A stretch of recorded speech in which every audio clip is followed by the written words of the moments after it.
You know that life in confinement can be stifling, but female inmates at the Kirikiri Custodial facility are challenging the status quo and striving to overcome the stereotypes by acquiring some forms of education while hoping to be free someday. Our correspondent Sarah Ayeku gets an exclusive invitation into the female custodial facility in Lagos, where she learned that 78% of those behind the walls are awaiting trial. As we approach the gates of the female custodial facility of the Nigerian Correctional Service in Kirikiri, Lagos, southwest Nigeria, I realized how fickle life can be, thinking of the women behind the walls. Pressure! Good morning, madam. Number 244, no complaint. Yeah, ma'am. Press channel 5. This is the first female facility in Nigeria, established in the 1960s. Freed of all we had, or called our own, we were let into a world different from what we expected. The 63-year-old facility seems to be shedding off its grayness to make the inmates embrace its reformative nature. We are told we'll be restricted for security reasons. Life here is somewhat familiar, especially for those who have been to boarding houses in secondary schools. There are special programs that have been put in place for the treatment of the inmates. Essentially, our mandate is to keep them in safe and humane custody, give them access to justice in motorized formation, identify the causes of their antisocial behavior, and give them some regimes of treatment in form of reformation, rehabilitation, reintegration, and giving them training to acquire skills. Section 10. In 2018, the Nigerian Correctional Service got a laurel in recognition of its innovative literacy program of equipping prisoners with useful skills and professions to facilitate income generation upon discharge. This is female custodial facility, the only female custodial facility in Nigeria where we have women of great influence, great women that are doing great things with a difference. That's what you like to call it? That's what yes, like to say. That's what I like to say, because we are doing different things that ordinary outside we may not have opportunity to do it. Here we have women doing cane chairs, we have women mechanic here, we have women doing knitting. Some of the dress we wear, the women make it. So you see them, National Open University is ongoing. We have some of them that are graduated to master degree level. We have some of them that are doing character class, joy bringer, they are here.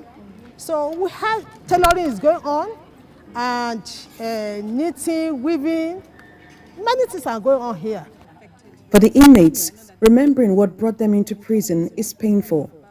With tears in their eyes, they try to embrace the help and educational programs in the facility.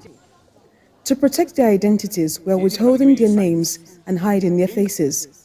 Mary, not a real name, tells me how remorseful a time in the correctional facility has been, although she's still awaiting trial. I got into drugs. That's how I got here. Out there we think it's the right thing, you're just trying to live life, go peddle drugs, make money and all of that, but it's not the right thing getting inside here. At some point, when I had my case, I was depressed somehow, somewhere. And I was introduced to the various activities in the yard that could help me heal and then help me to know that there's a purpose I'm supposed to live for. I came in here, I find out that most people are innocent but ignorant make us fall victim of the circumstances that brought us here. So for me, in person, I have learned to live a purpose-driven life. Being to prison is not a good thing, but getting inside here and back to the society, it's a different transformation. Although they made the wrong choices, the inmates are trying to make lemonades from lemons. The inmates are said to be doing great things, living above society's prejudices. I came here because I was charged for drug trafficking. Shade, not a real name, is from Ekiti State. She joined the vocational team to learn tailoring with hopes that when she gets out in a few months, she can start up a business and get her children back. It's my family, my children, my loved one.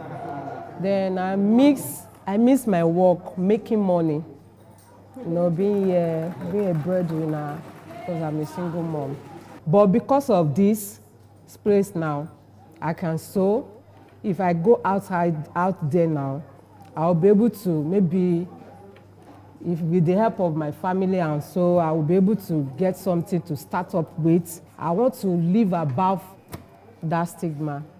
So that is why I'm trying my best to be something and to take something out of this place. In the yard, women sit in groups waiting for the bell to be rung, a signal the day is over. While they wait, others take to the well to fetch water for the night. The facility hopes to phase out the rusty tanks and get boreholes befitting for the facility. For some, hope is thinning out. All they have is time on their hands as they count seconds, minutes, hours, waiting for the day they will be let out of these confined walls. And while they wait, all they can hold on to is the craft they have been taught. Sarah Ayeku, TVC News, Lagos. Trust and